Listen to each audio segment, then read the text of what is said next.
Εδώ ένα offside. Εδώ ακριβώς. Ο παίκτης είναι offside. Μάλιστα. Εδώ.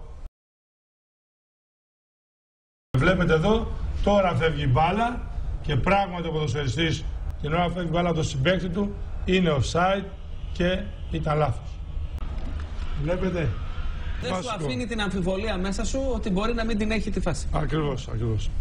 Συνεχίζουμε. Εδώ θα δούμε μια πάρα πολύ δύσκολη φάση. Την ώρα που φεύγει η μπάλα από το συμπαίκτη του, ο ποδοσφαιριστής εξέχει το κορμί του, είναι offside, το γκολ δεν έπρεπε να μετρήσει, αλλά εδώ βλέπουμε ο βοηθός και συμπέρασμα ακριβώς, όμως ήταν offside την ώρα που φύγει η μπάλα από το συμπαίκτη του και το γκολ αυτό δεν έπρεπε να μετρήσει.